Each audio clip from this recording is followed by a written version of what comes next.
오늘도 평화로운 우리 K 증시에서는 어제 내일뉴스에서 말씀드린 초전도체의 부활이 가장 뜨거운 이슈였고요. 정말 날씨보다 뜨거운, 그리고 태양초보다 뜨거운 상상초.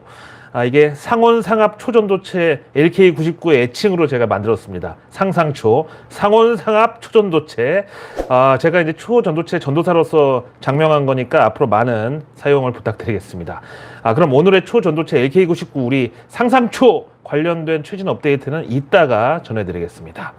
하여튼 K증시 8월 내내 설명했듯이 오늘처럼 초전도체가 수급을 장악한 날은 당연히 2차 전지주들이 그 자리를 내줄 수밖에 없는 이런 상황이 된 거죠. 증시 주변 자금을 통틀어서 보여주는 예탁금만 봐도 지난 7월 27일 58조로 연중 최고치 찍고 지금 8월 들어서는 쭉 내리막길인데요. 그러니까 이제 지금 개인들이 가진 현금은 증시에 들어올 만큼 다 들어왔고, 이제 그 한도 내에서 하루는 2차 전지로 갔다가 또 하루는 초전도체로 옮겨갔다가 지금 이러는 중이라는 거죠. 그러다가 또 지난 에코프로 하루에 그 10% 넘게 빠졌던 그런 날처럼 한번 삐끗해가지고 엇박자가 나는 날에는 신용미수랑 이런 수급까지 다 꼬이면서 한바탕 또 곡소리가 날 수 있는 거죠. 이런 와중에 제일 답답한 거는 삼성전자입니다. 아니 물론 초전도체 기술이 당장 상용화가 된다고 해도 반도체? 그럼 진짜 무용지물이 될 수도 있어요. 그럼 2차 전지는 역시 이것도 수요가 한 100분의 1 아니 한 10,000분의 1로 줄어들 수도 있겠죠. 근데 초전도체랑 2차 전지를 단순 비교해가지고 이걸 무슨 대결하듯이 매일매일 양팔적으로 해서 누가 올라가고 내려가고 이렇게 대체제처럼 그렇게 매수매도하는 이런 롱숏 전략은 사실 좀 말이 안 된다고 생각을 합니다.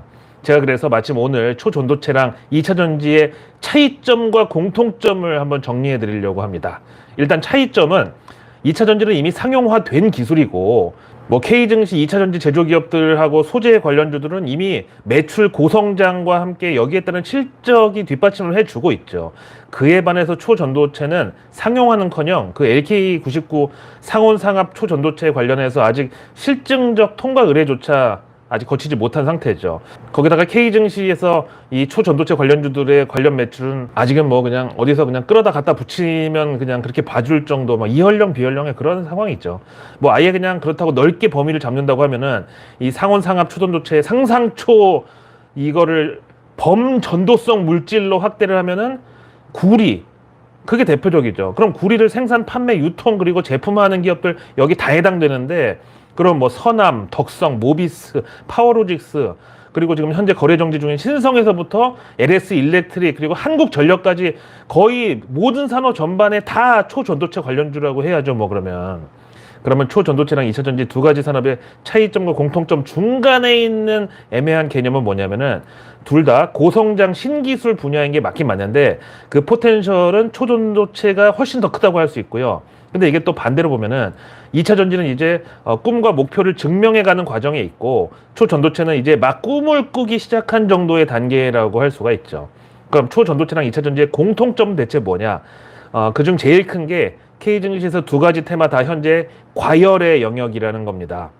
요즘 제 영상 댓글에 보면은 초전도체가 사기라고, 그러면 초전도체 전도사인 너도 사기꾼이라고 죽자고 달려들어가지고 욕하고 협박까지 하는 분들이 계신데, 이런 분들 아이디를 다 검색하고 따라가 보면은 결국은 2차 전지 신봉자들이에요.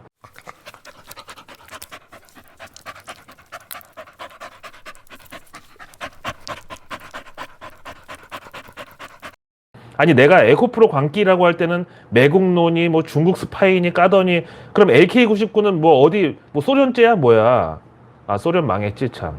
러시아제냐고. 그럼 이것도 우리나라 국산이잖아. 이거야말로 메이드 인 코리아, 전 세계에서 다 알고 있는 건데 지금. 아무튼 그런데 그럼 증시에서 과열이나 광기나 버블은 무조건 나쁘냐? 그렇지 않고요. 이것도 다 시장입니다. 시장은 항상 옳습니다.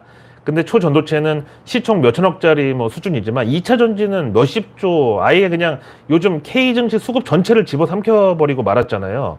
아니 에코프로만 해도 현대차 조직에서 팀 하나 규모의 연구 인력 가지고 현대차 시총을 지금 이미 뛰어넘어 버렸잖아요. 그리고 금양은 전동 도라이바에 들어가는 그 배터리 그 요만한 두부 한 4분의 1모 정도 되는 그런 거 만들면서 광산 계약, 정확하게 말하면 탐사건 하나로 지금 2차 전지 대장주 그룹의 떡하니 자리 차지하고 있는데, 이거는 전혀 무리가 없는 대목인가요? 자, 일단 내일 8월 15일은 우리 광복절로 휴장이고요. 이번 주는 수, 목, 금 이제 3거래일을 남겨두고 있는 셈인데 그 와중에 오늘 우리 K증시의 하락폭이 좀 컸던 이유는 크게 세 가지입니다. 첫째는 환율. 오늘 밤에 제니 델런 재무장관 연설이 잡혀 있는데 워싱턴 정가에서는 지금 약간 카더라 통신으로 전해지는 게 이 자리에서 아마도 미국 중소형 은행들 부실하고 상업용 부동산 우려에 대한 언급이 있을 것이라는 건데요. 이거 조금 이따 다시 설명드리기로 하고, 하여튼 오늘 우리 K증시가 광복절 휴일 앞두고 급락한 이제 두 번째 이유는 이거는 이제 중국. 어제 말씀드린 중국 3위 부동산 업체가 부채 상환에 실패하면서 거래 정지 떴고요. 이것 때문에 오늘 중국 상해 지수는 겨우 연기금이 떠받치고 있고 대신에 홍콩 항생 지수는 완전 박살이 또 났습니다. 그러니까 우리 내일 광복절 휴장인데 갑자기 내일 중국에서 뭔 일 터지면은 K증시에서 대응을 못하니까 외국인들하고 기관이 오늘 미리 현금화해서 할리데이 리스크를 방어를 했다 이거죠. 그 다음 오늘 우리 K증시가 급락한 이유 세 번째, 이거는 이제 오해 없이 들으세요. 제 정치적 성향하고 관계없는 그냥 팩트니까요. 오늘 더불어민주당 김한규 의원이 상장사 임직원들의 단기 매매 차익 환수를 의무화하는 자본시장법 개정안을 발의했습니다. 이게 뭐냐면요, 이제 이름에서 대충 느낌 오다시피 우리가 맨날 분노하는 대목이 왜 어떤 기업의 뭐 임원들이 고점에서 주식 홀라당 팔아먹고 그게 한 일주일 시차를 두고 나서 정작 알려졌을 때는 이미 주가가 꺾인 다음인 경우 많아가지고 속 터졌던 적이 한두 번씩 다 있죠. 뭐 당장 에코프로도 비슷한 사례 있었고 금양도 그랬고, 뭐 이거는 또 현대차도 그런데 지난 2021년 2월에 애플카 협업설 나왔을 때 딱 그때가 현대차 주가 사상 최고치 28만 9천 원 딱 그 시점이거든요. 근데 그 당시 현대차 임원들은 주식을 대량 매도했었다는 게 뒤늦게 알려져 가지고 그게 결국 작년인가 재판까지 가서 과징금 처분 받았을 거예요. 왜냐면은 그 사람들은 애플카랑 현대차 협업설 그 기사 나왔을 때 그 개소리라는 걸 누구보다 정확하게 알고 있었으니까 그때 그 기대감 가지고만 주가 붕 뜬 거 보고서 아싸 좋다고 잡은 거죠. 하여튼 이런 사태를 방지한다는 측면에서 상장사 임직원이 내부자들의 미공개 정보를 이용한 내부자 거래를 차단하기 위해서 자사주 매입 후에 6개월 내에 매도한 시세 차익을 전액 반환케 하는 게 이번 자본시장법 개정안의 골자입니다. 그래서 단기 매매 차익을 반환 청구 의무화한다는 이게 명분인데 문제는 이게 정말로 국회에서 통과될 경우에 대비해서 나올 물량이 엄청나게 많다는 거예요. 아니 뭐 오너 일가나 대주주는 사실 경영권 때문에 쉽게 주식을 처분하지 못할지 몰라도 임직원은 뭐 회사 옮기면 그만이니까 어차피 다 돈 벌려고 회사 다니는데 그걸 환수한다 그러면은 그 전에 웬만한 거는 다 팔고 현금화한다, 이런 물량이 이제 당장 오늘부터 시장에 풀린 거죠. 런하 반갑습니다. 요즘 날씨도 덥기도 하지만 이열치열이라는 그 속담 사자성어가 생각이 나는데 그게 이제 뜻이 더울 때는 오히려 더 뜨겁게 해서 그걸 이겨낸다 뭐 이런 소리잖아요. 근데 요즘 미국하고 중국을 보고 있노라면은 야, 이 이열치열도 아무나 되는 게 아니구나. 기본적인 펀더멘탈, 그러니까 우리말로 체력이 받쳐줘야 이열치열도 가능하구나, 이런 생각이 듭니다. 현재 기축통화국인 미국 달러에 부과되는 기준금리가 5.5%입니다. 이것만 해도 지금 엄청나게 뜨거운데 이걸 피할 생각을 안 하고 야, 고금리 시대에는 오히려 더 고수익으로 이겨내야지 하고 이열치열 전략으로 올해 들어서 증시랑 부동산이랑 하여튼 여기저기 다시 막 엄청난 과열이 지금 뜨거워지고 있는 결과가 요즘 서서히 어디 안 좋은 데부터 부러지는 이런 상황으로 치닫고 있죠.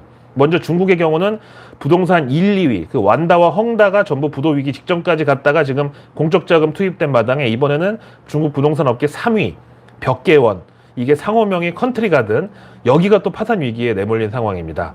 당장 오늘부터 채권단과 회의를 시작하면서 역내에 채권 11개 거래 중단을 통보했다고 하고, 그리고 이제 30일간의 유예 기간을 요청할 것이라고 하는데요. 그럼 일단 한 달 동안에 돈 다시 못 구하면은 결국 파산하는 건데, 근데 지난 헝다 완다에 이어서 여기를 3위니까 조금 이제 밑에니까 여파도 좀 덜하지 않을까 생각할 수 있는데, 현실은 중국이 특히 7월 이후 들어서 요즘 실물 경제가 매우 안 좋고 자금 경색까지 심해져서 그 헝다 완다는 그래도 작년 말하고 올 초에 유동성 환경 그래도 좋을 때 어떻게 잘 채무 유예 받고 채권 장기물로 대환도 치고 이렇게 잘 넘어갔는데, 지금은 이 벽계원이 아무리 3위짜리라도 이걸 시장에서 완충작용을 해줄 유동성 환경이 녹록지 않다고 그래요.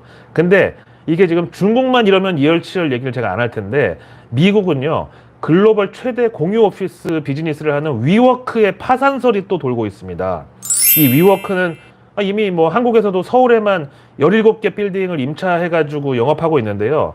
뭐 길 가다 보면 많죠. 여의도부터 강남까지, 그리고 심지어 부산도 2곳이나 있어요.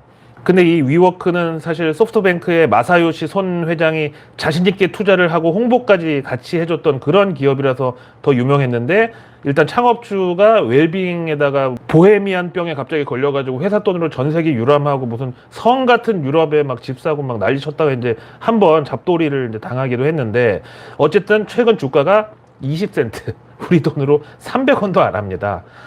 위워크 시총은 상장 직후에 450억 달러, 우리 돈으로 60조 원에서 지금은 5천억 원으로 정말 완전히 바닥이 지금 드러나 버렸고요.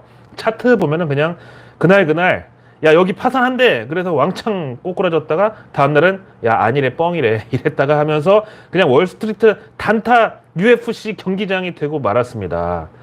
뭐 작년 한 해에만 3조 원 순손실 냈고, 그나마 올해에도 상반기에만 9천억 손실 나가지고 역시 올해도 턴어라운드는 불가능할 것 같다는 이제 지적입니다. 그만큼 지금 미국 상업용 부동산 시장의 부실이 심각하다는 뜻인데, 실제로 최근 미국 도심 빌딩들 평균 공실률이 40% 육박한데요.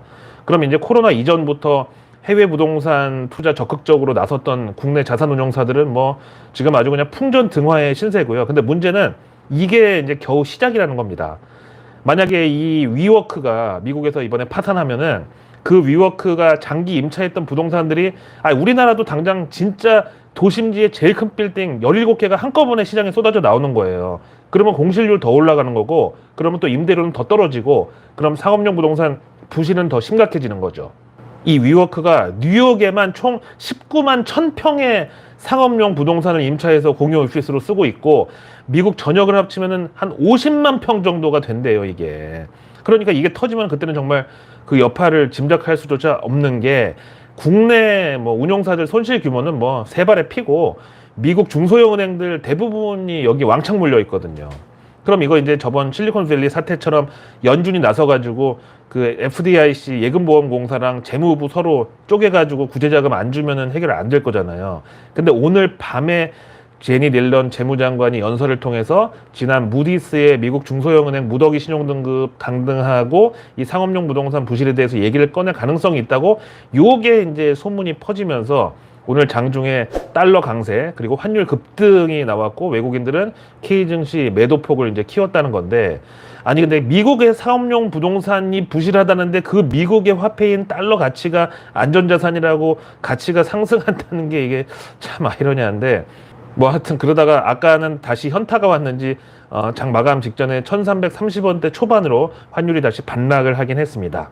그럼에도 불구하고 저는 오늘 밤 제니 딜런 연설에 큰 걱정을 하지 않습니다. 왜냐하면은 미국 재무장관은 대통령하고 제일 손발이 잘 맞아야 되는 그런 자리인데, 뭐 회사에서도 대표이사하고 자금 담당하는 부서장하고 원래 제일 가깝잖아요. 또 확실하게 믿을 수 있는 사람을 또 시키기도 하고요. 근데 지금 안 그래도 바이든이 아들 재판 문제로 지지율 떨어지고 또 정치적으로 트럼프한테 막 공격받으면서 골치 아픈 상황인데, 이 타이밍에 그 미국의 재무장관이 경제에 대해서 악담을 쏟아낸다? 특히 오늘 제니 딜런 연설 장소가 라스베이거스에 있는 IBEW라고 국제 전기 노조의 교육센터 겸 행사장으로 지금 잡혀 있거든요. 그리고 우리 시간으로 오늘 밤 연설 전에 이 전기노조 소속의 기술자들이 태양광 패널 설치 방법을 배우는 최첨단 청정 에너지 교육 프로그램을 둘러보는 게 먼저 잡혀 있는데, 그럼 분명히 바이든의 친환경 정책에 대해서 열심히 홍보하면서 또 마침 IRA 그 보조금 법안 초안이 마련된 지 1주년 기념일이 또 내일 모레란 말이죠. 이거 관련해서 바이드노믹스의 친환경 전환으로 또 탄소 중립 정책으로 근로자들이 일자리를 잃거나 손해보는 일은 없다. 그러니까 고용 안정성도 걱정 마라. 이렇게 전기 전력 설비가 줄면 그만큼 친환경 일자리가 늘어난다. 그래서 바이든 믿고 따라오면은 결국은 우리 후세를 위해서도 좋은 세상이 된다. 이런 소리를 할 걸로 저는 봅니다. 하여튼 지금 글로벌 G2인 미국하고 중국이 거의 비슷한 타이밍에 이렇게 상업용 부동산 위기가 고개를 드는데, 저는 여기에 대해서 딱 두 가지로 정리해드리고 싶어요. 먼저 이제 외화 스타일로 좋은 것부터 말씀드리면, 금융위기는 절대로 사람들이 다 예상한 데서 오지를 않습니다. 그리고 두 번째는 이 상업용 부동산은 어차피 다 금리 따먹기 이자 장사하기 때문에 지금 같은 고금리 상황에서는 어차피 한 번은 자빠질 수밖에 없다 이거죠. 미국 뉴욕 그 맨하탄 중심지 같은 데는 코로나 전 공실률이 거의 한 자릿수 대, 그러니까 10%도 안 됐었는데 지금 코로나는 완전히 물러갔는데도 아직 30% 정도가 공실이래요. 그러니까 이제 이 상업용 부동산 시장은 완전히 코로나 이전으로 복귀를 못한 거죠. 이게 왜 이러냐면은 사람들이 이제 재택근무에 익숙해지다 보니까 지금도 이제 리오프닝이 다 되고 나서도 재택근무 인력들이 많아졌는데, 그럼 이제 집에서 보내는 시간이 많아가지고 다들 뭐 집에 인테리어 공사하고 뭐고 집에 더 투자를 많이 했죠. 그러니까 대도심 주택 가격은 다시 상승세죠. 그런데 이렇게 부동산이 올라가니까 미국 CPI가 안 내려오죠. 그러니까 연준은 금리를 또 여기서 내릴 수가 없죠. 그럼 또 이제 상업용 부동산은 리파이낸싱, 우리말로 대환을 할 때마다 대출 금리는 계속 올라가는데 공실률은 또 떨어지질 않으니까 점점 더 뭐 나락으로 가는 거죠. 아, 앞에 참 바이든 친환경 나온 김에 오늘 외신 중에서 신박한 거를 하나 제가 본 게 있는데, 이번에 미국 에너지부가 아예 그냥 하늘에다 대고 진공청소기 같은 걸로 탄소를 그냥 빨아들이는 그런 프로젝트에 투자한다는 소식입니다. 자금 지원 규모는 12억 달러, 우리 돈으로 1조 6천억인데요. 이 사진에 보시는 기계를 가지고 그냥 진짜 허공에다가 대고서 공기를 빨아들이는 거야. 진짜로 이게 이제 진공청소기하고 원리가 똑같은데, 그래서 이산화탄소는 따로 그 진공청소기에도 있는 먼지 필터 같은 데다가 포집을 하고 산소는 다시 그냥 내보내는 이런 식이죠. 아니 근데 이거 진짜 전기 엄청 먹을 것 같은데, 심지어 시설 하나당 이산화탄소 100만 톤을 포집할 수 있다 그래요. 아니 그 눈에 보이지도 않는 이산화탄소를 100만 톤을 포집하려면 얼마나 잡아 돌려야 돼. 그럼 그 전기는 다 어디서 충당할지, 이걸 또 이제 바이든의 보여주기식 행정 아니냐 이런 비판도 있는데요. 하여튼 바이든은 내년 대선에서 더러운 아들 대신 깨끗한 친환경으로 대통령 선거 승부를 볼 게 확실합니다. 그래서 내일 뉴스는 내일 보면 너무 늦습니다. 구독과 알림 설정만으로 아직 나오지 않은 오늘 뉴스도 아닌 내일의 뉴스를 매일 저녁 여러분들의 안방으로 제가 직접 배달 갑니다. 오늘 제일 중요한 초전도체 업데이트를 깜빡할 뻔했네요. 자, 바로 들어갈게요. 이번에는 독일의 드레스덴 공과대학교에서 LK99 검증에 대한 새로운 논문이 발표가 됐습니다. 이 독일에서 드레스덴 공대의 위상은 뭐 우리 인하공대급 정도 되고요. 독일 내 4위니까 여기 개교가 1828년이니까 우리 순조 때네요. 순조 때. 근데 예전에 그 흑연으로 다이아몬드를 만드는 당시로서는 진짜 연금술 같은 허무맹랑한 실험을 여기서 처음 시작했다가 결국 성공한 곳으로 또 유명하기도 하고요. 하여튼 여기서 오늘 공개한 논문에 따르면은 이렇게 표지에 분명 LK99 재현 맞고요. 그래서 결과가 뭐냐면 자기네들이 만든 LK99 물질은 초전도성이나 또 사진으로 많이 알려진 이렇게 한쪽이 붕 뜨는 자기 부상이 확인되지는 않았다네요. 근데 이번에 퀀텀 에너지 연구소 측에서 공개한 레시피로는 정확한 실험이 안 되는 것 같아서 자기네 나름대로 이것저것 해보다가 크리스탈, 그러니까 투명한 LK99 비스무리한 물질이 나왔다고 그러네요. 그렇다고 이제 또 여기도 꽝이다 이 소리가 아니에요. 여기는 접근과 이거를 해석하는 그런 차원 자체가 달라요. 왜냐하면 이렇게 해서 이런 물질이 나왔는데 이것도 기존에 없던 새로운 물질이라서 하여튼 LK99에 대한 추가적인 노력을 수행하겠다. 그러니까 이제 메릴랜드 주립대처럼 에이 해보니까 뭐 안 되네, 야 이제 끝, 이거 초전도체 아니야, 구라야, 퇴퇴퇴, 이게 아니라 독일 드레스덴 공대는 레시피대로 했는데 제대로 성과물이 안 나와서 뭔가 우리가 모르는 과정이 추가로 필요할 것 같고, 그게 아마 이제 뭐 전류를 걸어준다든지 뭐 이런 것 같은데, 지금 어쨌든 자기네는 이렇게 투명한 크리스탈 LK99가 나왔는데 이것도 이 세상에 존재하지 않았던 새로운 물질이라서 계속 실험할 가치가 있어 보인다. 그래서 할 것이다. 이런 결론이에요.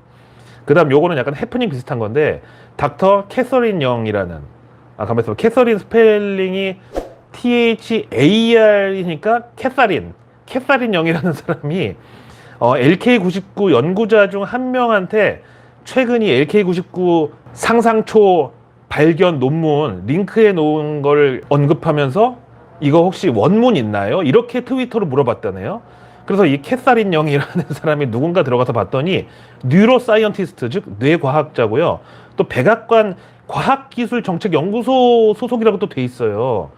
근데 그런 분 치고는 트위터 여기 사진이 약간 그 제가 어릴 때 그 좀 몸에 열이 많아가지고 벗고 있는 그 플레이 어쩌고 해서 봤던 좀 그런 톤의 사진에다가 배경색도 요거 데이트 앱 같은 전형적인 딱 그런 디자인 느낌 아닌가요? 하여튼 그래서 구글링을 막 해보니까 진짜 캐서린 영이라는 의사 겸 박사님이 있긴 있는데 근데 사진이 좀 너무 달라가지고 이거 사칭 계정 아닌가 모르겠어요. 거기다가 트위터에는 뉴로사이언티스트라고 돼 있는데 또 백악관에서 이분이 했던 일은 캔서 문샷이라고 하는 그 암 관련 바이든표 지원 패키지 또 요걸 담당했었다고. 하여튼 그래서 이것만 가지고 이제 백악관에서도 드디어 LK99를 물었다. 이거 이제 진짜 100% 진짜라는 뜻이 된다. 백악관이 보증 섰다. 이렇게 얘기하기는 힘들겠습니다.